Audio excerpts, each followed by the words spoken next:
Hello! I'm the Doctor. Welcome to DoctorGeek. Today, I'm doing a speed rundown of the 3rd Doctor for my 12 Doctors of Christmas special. Be sure to check back tomorrow for my rundown of the 4th Doctor, and every day after that until Christmas Day. So, like and subscribe to make sure you don't miss it. Just a reminder, there will be spoilers in this video. I will try not to say too much to make this go quicker, but I will reveal key plot points. With that said, let's pick up where we left off. The newly regenerated Doctor lands his TARDIS on Earth and promptly passes out, but UNIT finds him and brings him to their base. The Brigadier hears about a man near a police box and is excited to see his friend, but when he arrives at the Doctor's bedside, he does not recognize him. The Doctor, however, greets the Brigadier by name and comments favorably on his new appearance. At the same time, meteorites have been landing in the area, carrying alien life forms inside. After confirming that he indeed cannot leave the Earth in the TARDIS, the Doctor agrees to help UNIT as their scientific advisor, and is given the person who was supposed to be the scientific advisor as his assistant, Liz Shaw. Together, they discover that the aliens, called Autons and powered by the Nestine consciousness, want to replace the world's key government officials one by one, and have taken over a plastics factory to achieve that. As mannequins start to break out of shop windows and kill people, UNIT attacks the factory, and Liz and the Doctor attack the Nestine consciousness, shutting it down and rendering the living plastic lifeless. The Doctor decides he'll stay working at UNIT as long as he can get a nice car to drive around in. When an experimental nuclear power research center is experiencing power drains, UNIT is called in to investigate, and the Doctor discovers that there is an ancient race of creatures living under the Earth called Silurians. They went into hibernation millions of years ago before the moon was formed, and they now want to retake the planet for themselves. The Doctor tries to help the Silurians, but they are untrusting, and some attempt to poison the humans, which the Doctor cures after much effort. Finally, when it seems like a dialogue may be possible, the Brigadier orders them to be bombed, killing any survivors. The Doctor, livid, regrets such a terrible waste and loss of potential. UNIT next investigates the strange case of the Mars Probe 7, which has had no contact with the Earth since it left Mars 7 months ago. A recovery mission, Recovery 7, is sent to rendezvous with the probe, but radio contact disappears once again, and when the second ship returns to Earth, someone takes the astronauts before UNIT can arrive, and somehow the entire capsule has been irradiated. It turns out that the astronauts are not astronauts at all, but a trio of radiation-dependent alien ambassadors who have swapped places with the original Earthlings. The Doctor makes a solo flight to Mars Probe 7 and is taken on board a huge alien spaceship where he meets the real astronauts. The aliens threaten to destroy Earth unless their ambassadors are returned. The Doctor comes back to Earth and learns that the kidnapping was carried out by an ex-astronaut in order to discredit the aliens and force a war. Having sorted out the problem, the ambassadors are returned. Later, UNIT is providing security at an experimental drilling project with the goal of penetrating the Earth's crust. However, the drill head begins to leak an oily green liquid that transforms anyone who touches it into vicious, heat-loving creatures. While working on the TARDIS console, the Doctor accidentally slips dimensions and winds up in a parallel world. Here, the drilling is a few hours ahead of the real world, and Liz Shaw and the Brigadier are evil, more sinister versions of themselves. When the Doctor literally watches the parallel world burn after the crust is broken, he races back to his own dimension and stops the drilling just in time. With Liz Shaw getting tired of playing second fiddle to the Doctor, she returns to her research at Cambridge, and UNIT hires a new assistant for the Doctor, Jo Grant. The Doctor at first does not approve, but Jo has a personality that you just can't help but like. Meanwhile, an evil renegade Time Lord lands on the Earth in his TARDIS, shaped as a circus trailer, and steals the Nestine consciousness from a museum. After reactivating it, he uses his mind control powers to hypnotize the president of a plastics company, and uses the factory to make deadly Auton artifacts. UNIT troops engage the Autons, and the Doctor confronts the Master, and is able to convince him that the Autons will turn on him as well. Together, they force the Nestines back into space, and the Autons collapse. The Master gets away, but not before the Doctor manages to steal his dematerialization circuit, making it impossible for him to leave the Earth, just like the Doctor. The Doctor and Jo visit Strangmore Prison to examine a new method of treating criminals. The so-called Keller machine is designed to remove negative impulses from the brain, but when people start dying from their greatest fears while in its vicinity, the Doctor identifies it as the source of their deaths, and while he is near it, he is tormented by fires, reminiscent of the world he saw burn in Inferno. It turns out that the man behind the machine is actually the Master, and it is really a weapon housing an alien mind parasite that feeds on negative impulses. The Master plans to use this machine and the prisoners to make an army, and he wants to use a unit missile to blow up a peace conference. But when the Doctor proposes a trade, the missile for the Master's dematerialization circuit, the Doctor uses the Keller machine on the Master, and then uses the missile to blow it up. However, in the chaos, the Master gets away, and he taunts the Doctor for still being stuck on Earth while he is now free. Sometime later, a race called the Axons land on Earth and are desperately in need of fuel. They propose trading a substance they call axonite for energy, telling the humans it can replicate any substance. However, their actual plan is to drain the energy of every life form on Earth. Meanwhile, the Master, who was captured by the Axons and had his TARDIS taken, makes his way to the Doctor's TARDIS to repair it and use it to escape. The Axons have become interested in the Doctor because of his knowledge of time travel. Once the Master repairs his TARDIS, this allows the Doctor to trick the Axons by sending them into a perpetual time loop. With the Axons defeated and the TARDIS working again, the Doctor attempts to leave, but discovers that the Time Lords have programmed his TARDIS to always return to Earth. The Time Lords, realizing that one of their files on a doomsday weapon has been stolen, agree to temporarily suspend the Doctor's exile so that he can deal with the crisis for them. They send him, along with Joe Grant, to the desert planet of Euxarius in the year 2472. Here, they find an outpost of humans living in poor conditions and trying to strike a balance between the native population and a new mining company that has recently reached the planet. The Doctor and Joe decide to travel to the ancient city on the planet, and there they find a small alien known as the Guardian, who tells them to leave the city and never return. Meanwhile, the colonists have sent for an adjudicator from Earth to settle the arguments between the colonists and the miners, but the adjudicator turns out to be the Master, and he sides with the miners. When the Doctor returns, the Master convinces him to come with him to the ancient city, and on the way tells him that they once built a great weapon, but it was never used, and the Master wants to claim it for himself. However, they again meet the Guardian, who tells them that the weapon is what destroyed their civilization, and the radiation that it now causes prevents crops from growing on the planet. He orders the Doctor to destroy the weapon, and the Doctor complies. With the weapon gone, the colonists can once again grow food on the planet, and they thank the Doctor. With his job done, the TARDIS returns him to the Earth to resume his exile. In the village of Devil's End, an archaeological dig is excavating the famous Devil's Hump, a Bronze Age burial mound. The Doctor sees this on TV and hurries to stop it, but he's too late. The Master is below the mound with a group of followers and successfully summons a demon named Azal. He's essentially the devil, but an alien, from a race of powerful beings that view the Earth as an experiment. The Master multiple times calls upon Azal to give him the power over the Earth, but he questions whether or not the Master is truly worthy of such power.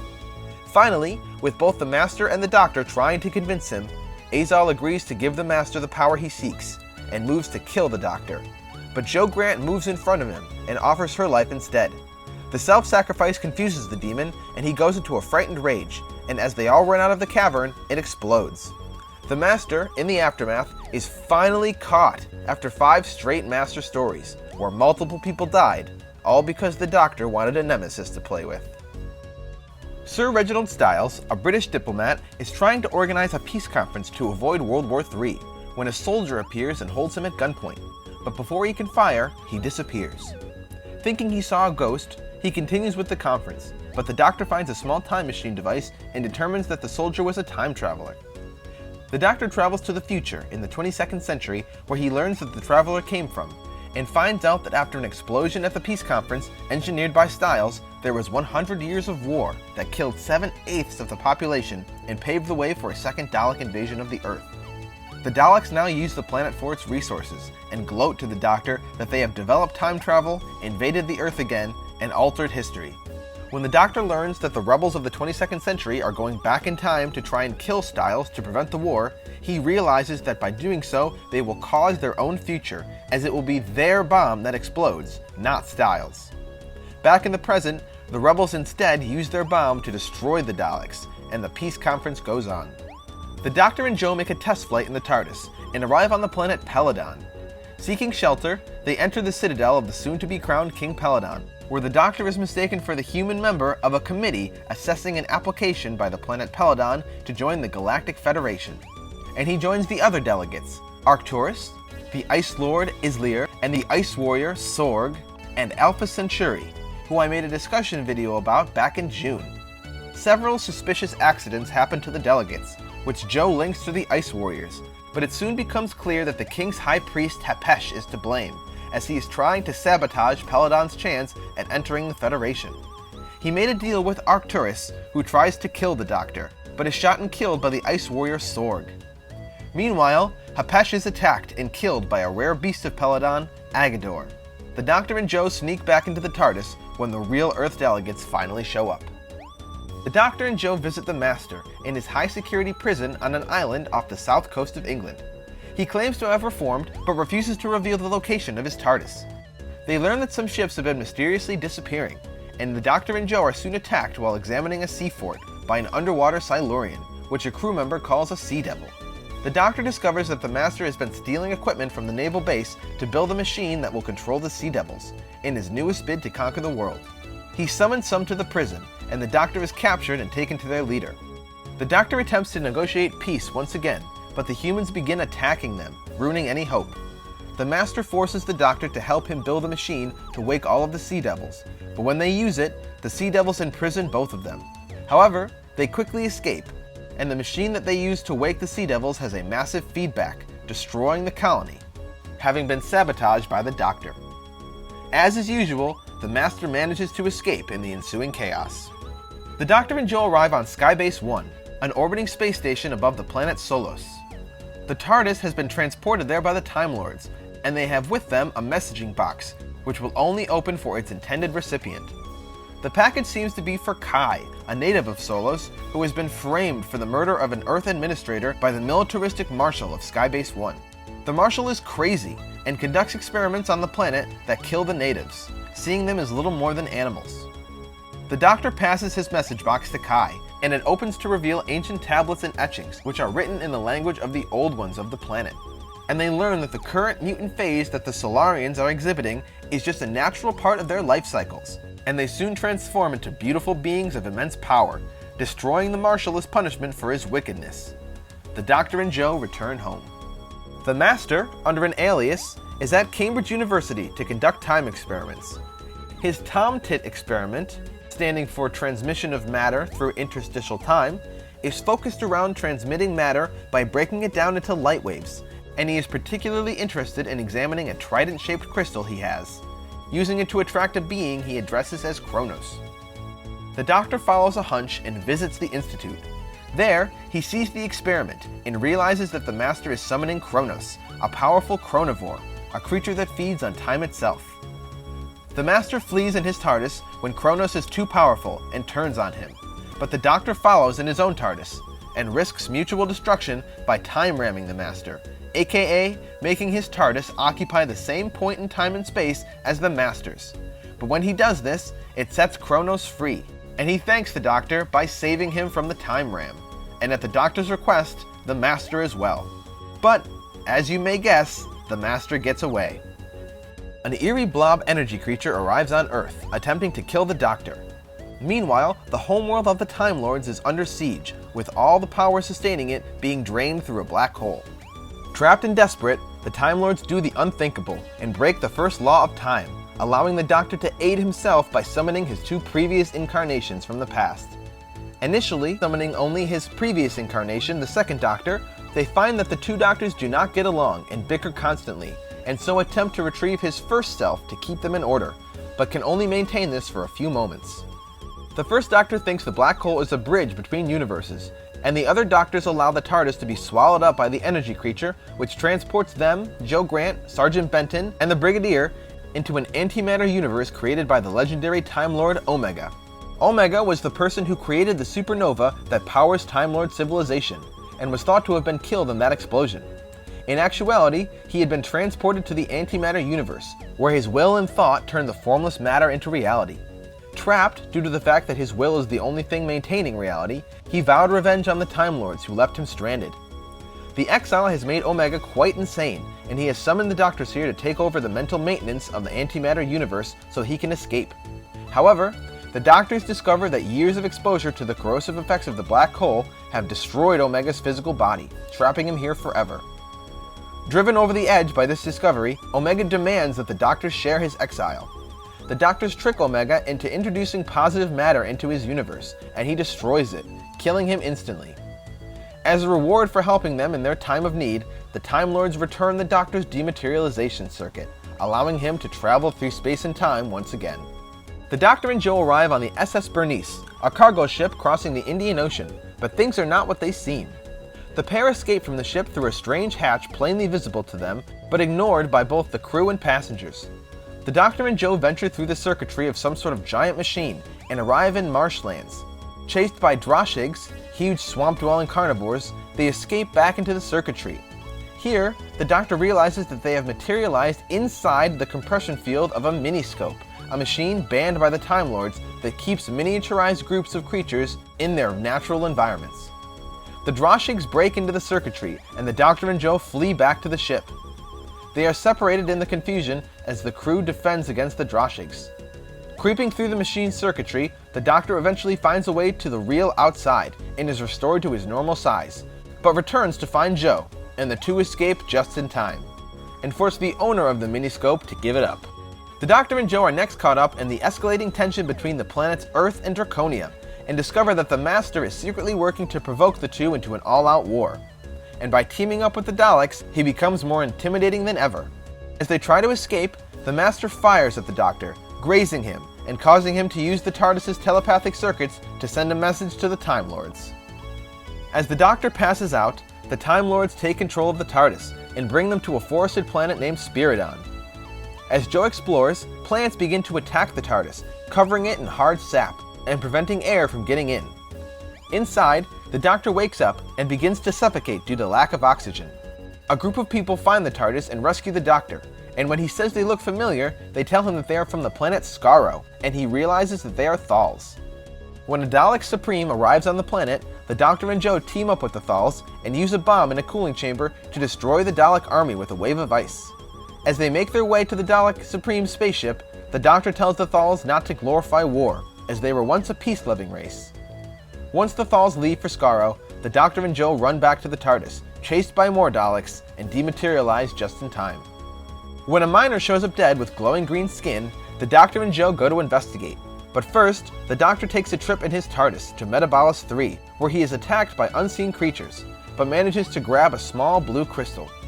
At the mine, Jo meets a famous environmentalist named Clifford Jones, and she goes down the shaft before the Doctor arrives, and is soon stuck down there with a man named Bert. They make their way to the emergency mine shaft, but on the way, Bert touches green slime and becomes very sick. He tells Jo to continue without him, and the Doctor meets back up with Jo at a lake of green slime filled with giant maggots. The Doctor grabs a giant egg which later hatches into a maggot, and the two of them escape the mine. The emergency exit pipe leads to Global Chemicals, and the Doctor learns that the whole company is run by a supercomputer called BOSS, Bimorphic Organizational Systems Supervisor. This computer has an insane personality and has been controlling the workers through hypnosis, being responsible for the pollution and deaths. When the Doctor finds a dead maggot that has eaten fungus, he realizes that this is the cure they've been looking for, and they use it to destroy the maggots in the slime.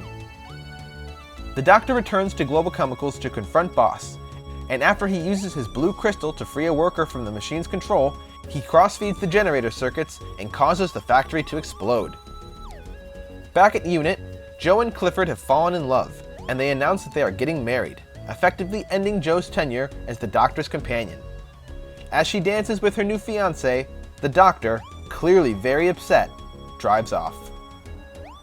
When scientists start to go missing, the Doctor is asked by the Brigadier to investigate. He determines that they are being kidnapped through time, and he sets off in pursuit, unknowingly taking along journalist Sarah Jane Smith in the process, who was hiding in the TARDIS. Arriving in the Middle Ages, the Doctor and Sarah discover that an alien, a Centauran named Lynx, is arming the locals with modern weapons in return for them helping him repair his damaged ship, and traveling to the future to find scientists with the knowledge to make repairs. The Doctor and Sarah first send the scientists back to their own time. Then, when the Centauran tries to make his escape, he is killed by an archer and collapses on his controls, initiating his ship's launch and causing an explosion. The Doctor and Sarah make their way back to Unit, with Sarah becoming the newest companion to the Doctor. When dinosaurs start appearing all over London, the Doctor recognizes the event as a time eddy and suspects that someone is deliberately tampering with time. A man named Professor Whitaker is operating a secret time loop technology in an attempt to use the dinosaurs to evacuate the city. In a bunker underneath London, a dummy ship full of a few chosen elite are waiting to arrive on what they think is a new Earth, where they will be able to live closer to nature. They do not realize that this new Earth is actually the real Earth, just in the past. When Whitaker tries to use the time scoop, the Doctor, being a Time Lord, is unaffected, allowing him to sabotage the device. Grover again tries, but since the Doctor reversed the machine's field, only Whitaker and his assistant are sent to the past. The Doctor reflects that their motivations in wanting to fight pollution were noble, but they took the scheme too far, endangering mankind. Traveling through space, the TARDIS suffers an energy drain and crash lands on the planet Exelon. The Doctor and Sarah Jane Smith venture outside to investigate the cause of the interference, but become separated. The Doctor is captured by the planet's inhabitants, the savage Exelons, but he escapes, later being found by a party of space marines who are here to mine perinium, a rare mineral with medical properties, to save their people. They tell the Doctor about a nearby city that the Exelons worship, killing anyone who comes close to it. Meanwhile, Sarah Jane finds the huge city and is captured to be sacrificed. When a ship of Daleks appears, also suffering from a power drain which prevents them from firing their weapons, they tell the humans and the Doctor that they too need perinium for the same reason as the humans, and the three groups form a tentative truce to find the mineral and escape Exelon. They are ambushed by the Exelons and captured, and the Doctor is able to stop Sarah's sacrifice before a second party of Daleks, with their weapons switched to guns, attack in force, and make the humans and the Exelons mine perinium for them, allowing the Doctor and Sarah Jane to escape. They learn that the Daleks' real plan is to use the perinium to create a plague to spread across the universe. When the Doctor and Sarah Jane meet more Exelons underground, these ones being much less aggressive, they figure out that a beacon in the city is what causes the power drain, and set off to destroy it, with the Daleks reaching the same conclusion. They make it to the center of the city and plant a bomb, which destroys the beacon and restores power. The Daleks, thinking they have succeeded in getting their perinium, while in reality only getting sand, prepare to fire a plague missile on the planet. But a bomb smuggled onto their ship detonates before they can fire the missile, destroying them. The Doctor returns to Peladon 50 years after his last visit to find Queen Thalira, daughter of the late King Peladon, on the throne. A tense labor dispute between the nobility and the miners is worsened when images of their deity, Agador, starts to appear and kill miners. The Doctor meets his old friend Alpha Centauri, and she vouches for the Doctor to the new queen, who has heard of the Doctor from her father. The Doctor guesses that someone is deliberately trying to interrupt trisilicate production, which the Galactic Federation desperately needs for its war against Galaxy 5. So, they send in the brutal Ice Warrior troops to ensure production and restore order. However, when it turns out that the Ice Warriors are actually behind the plot to stop production, the Pels band together and kill the invaders. The Doctor and Sarah Jane once again sneak off in the TARDIS once their job is done. Happily, this story breaks the tradition of having a terrible penultimate episode for a Doctor. Finally, attending a Tibetan meditation center in rural England, Sarah Jane Smith stumbles across a man named Lupton performing an incantation, which conjures up a giant spider in the middle of a basement room. The spider jumps on Lupton's back and disappears. In Lupton's head, the spider tells him to seek out and locate a certain blue crystal. Meanwhile, the Doctor has just received his blue crystal from Metabolus 3 back from Jo Grant in the mail, she having sent it to him from the Amazon. When Sarah returns, she tells the Doctor about the spider, and Lupton arrives in the lab and steals the crystal. They chase him, but he escapes. They decide to go to the monastery, and Sarah is transported to Metabolus 3, where she learns that the planet is ruled by 8-legs, or giant spiders. The Doctor arrives and meets the Great One, an enormous spider that controls the world of Metabolus.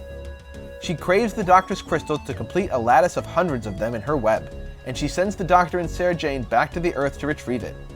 The Doctor returns to Metabolus with the crystal, but when the Great One adds it to her lattice, the power is too great and the positive feedback kills her, along with the other spiders, and fills the cave with deadly radiation that severely weakens the Doctor, who slowly makes his way back to his TARDIS. 3 weeks later, the TARDIS materializes in front of Sarah and the Brigadier, but the Doctor immediately collapses on the floor as he exits. He says his tearful goodbyes to Sarah Jane and then begins his regeneration, calling it that for the first time. So, that was my speedrun summary of the third Doctor's tenure in the TARDIS. I hope you enjoyed it. Don't forget to like and subscribe for new videos every week, including a summary of the fourth Doctor tomorrow and every day until Christmas Day. As always, thank you for being my companion on this journey today. I'm the Doctor. Bye for now.